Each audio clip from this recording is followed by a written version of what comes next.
Il dessert di oggi è un vero trionfo di dolcezza. Farò una cheesecake al cioccolato naturalmente. Resistere all'assaggio prima di averla terminata sarà durissima. Cominciamo proprio a preparare la base. In un cutter, quindi un robot da cucina munito di lame, mettiamo i biscotti, in questo caso al cacao, ma se volete potete utilizzare qualsiasi tipo di biscotto, basta che sia un biscotto secco e senza crema. Aggiungiamo il cioccolato, in questo caso è cioccolato fondente che io ho tritato, delle nocciole, se le tostate avranno ancora un sapore più spiccato, e del burro fuso. Potete fonderlo a bagnomaria in un pentolino oppure al microonde. Frulliamo.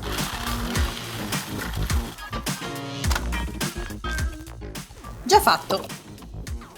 Metteremo questo composto all'interno di questo anello. Questo anello lo poggeremo su una teglia foderata con carta forno, ma prima dobbiamo spruzzare dello staccante oppure imburrarla, perché andremo a mettere un foglio di acetato, in questo caso una striscia di acetato lungo tutti i bordi. Se non avete l'acetato potete ritagliare una striscia di carta forno. In questo caso lo staccante oppure il burro serve solo da collante, farà sì che la striscia aderisca bene all'anello. L'acetato ovviamente è meglio per il risultato finale perché non si deforma, mentre la carta forno, assorbendo l'umidità della crema, comincerà a fare delle grinze. Quando andremo a togliere, le grinze si vedranno anche sulla crema, ma è veramente un dettaglio. Ora sistemiamo il composto dentro questo cerchio che è di 20 cm di diametro. Lo spargiamo per bene su tutta la superficie, sul fondo. Per pressarlo meglio possiamo anche avvalerci di un pestacarne. Pressiamo in questo modo e poi portiamo la nostra base a raffreddare nel frigorifero oppure, se volete velocizzare, nel freezer. Stiamo preparando la crema che andrà poi messa sulla nostra base, quella che è in frigorifero. Per prima cosa ammorbidisco la gelatina alimentare che, come vedete, è in fogli. Allora, ci sono due metodi: o si prende una bella bacinella di acqua sempre fredda e si mette in ammollo per una decina di minuti e poi si scola e si strizza, oppure possiamo mettere in una ciotolina più contenuta, magari piatta come quella che sto usando io, i fogli. Devo aggiungere 5 volte il peso della gelatina in acqua, quindi la metto all'interno e la lasciamo ammorbidire. Nel frattempo ci dedichiamo a sciogliere il cioccolato fondente che io ho già tritato. Per farlo useremo il metodo bagnomaria, ovvero ho messo il cioccolato in una bastardella che è questo contenitore a semisfera. Se non ce l'avete potete usare un pentolino più o meno della stessa dimensione che vada all'interno di una pentola leggermente più larga, ma deve essere anche alta. Sul fondo di questa pentola ci deve essere dell'acqua in ebollizione ed è molto importante che il fondo della bastardella non tocchi l'acqua in ebollizione. E adesso mescoliamo finché tutto il cioccolato non si sarà sciolto. In alternativa potete mettere il cioccolato in una ciotolina e scioglierlo al microonde a 600 watt dando un minuto alla volta finché il cioccolato non sarà sciolto.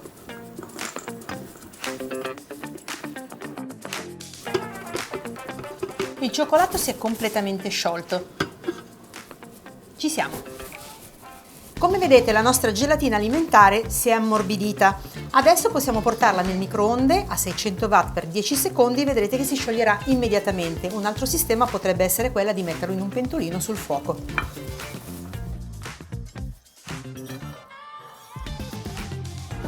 E come vedete si è sciolta. Ora la lasciamo un attimo intiepidire e ci dedichiamo invece alla preparazione della restante crema. Prendiamo una bella ciotola capiente e ci mettiamo all'interno la ricotta, il mascarpone, la panna fresca liquida e lo zucchero a velo. Mi raccomando, tutto deve essere ben freddo. E ora trucchetto per non sporcarci. Prendiamo un po' di pellicola e ci copriamo la nostra ciotola, perché dovremo sbattere tutti questi ingredienti con lo sbattitore elettrico. Facciamo un piccolo taglio al centro, prendiamo lo sbattitore, infiliamo le fruste all'interno e cominciamo a sbattere con una velocità minima per poi aumentare.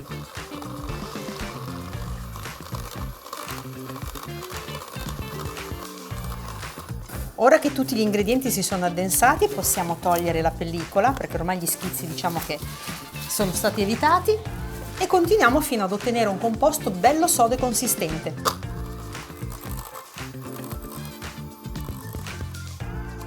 possiamo aggiungere la nostra gelatina, sempre sbattendo. E ora il cioccolato.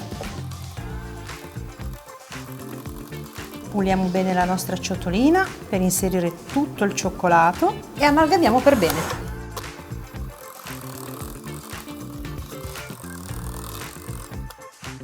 A questo punto possiamo continuare con una marisa. Se il composto si dovesse indurire troppo è perché il cioccolato caldo crea uno sbalzo termico con tutto il composto che è molto freddo. Magari si può mettere nel microonde a 600 watt per 10 secondi alla volta fino ad ammorbidirlo, ma state molto attenti però a non scioglierlo completamente. Quando non vedrete più strisce bianche dentro alla crema ma invece sarà di un colore uniforme, ci siamo. Possiamo andare a prendere la nostra base.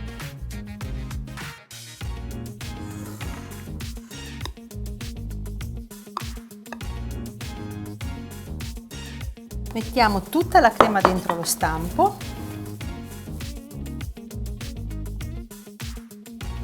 Dopo aver pareggiato bene la crema, mettiamo la nostra cheesecake nel freezer per almeno 2 ore. La panna è calda. Ora dobbiamo preparare la ganache che sarà l'ultimo strato della nostra cheesecake. Allora, mettiamo all'interno della panna il cioccolato fondente tritato, panna bollente ovviamente.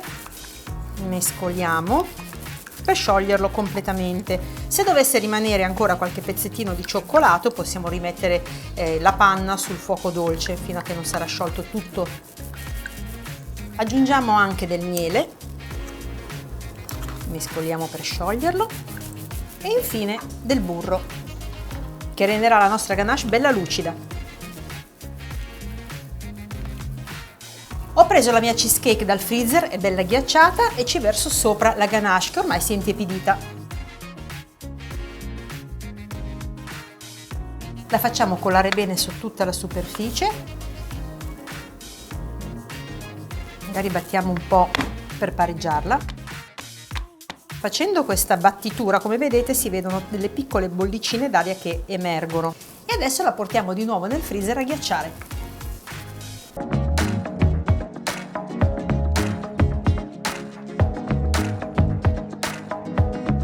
Ho sfilato l'anello e ho sfilato anche l'acetato. Queste operazioni vanno fatte quando la torta è ancora ghiacciata, altrimenti si deformerà. Poi bisogna lasciarla ovviamente rinvenire per poterla mangiare, perché quando è ghiacciata non potrete tagliare una fetta. Adesso è morbida e possiamo anche decorarla. Come? Io ho scelto delle dame di cioccolato che non sono altro che i quadratini della tavoletta del cioccolato fondente. Potete scegliere qualsiasi tipo di cioccolato. Questa era la crema della torta che c'era avanzata, avete visto che ne è avanzata un po', possiamo utilizzarla per la guarnizione. Quindi cosa possiamo fare? Possiamo mettere un goccino di crema sulla dama in questo modo e attaccarla per esempio qua, in questo modo. Formerà una decorazione molto carina. Facciamo la stessa cosa lasciando magari anche un pochino di spazio tra una e l'altra, magari un dito di spazio.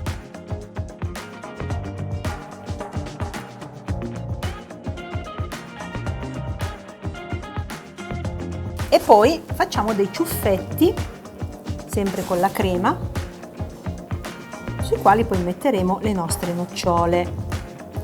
Poi vi spiego come le ho fatte.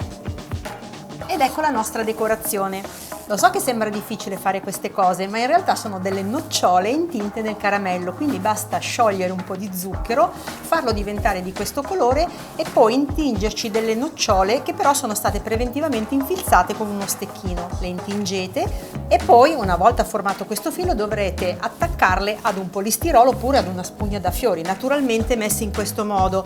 Come? Potete prendere 2 barattoli, metterci sopra il polistirolo, infilzarle e lasciarle così finché non si asciugheranno, ma sarà una cosa istantanea. Adesso le togliamo dallo stuzzicadente però e le mettiamo così.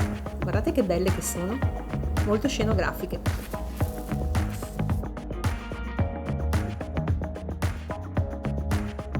La torta è pronta, è bellissima, ma prima di assaggiarla devo farle una foto.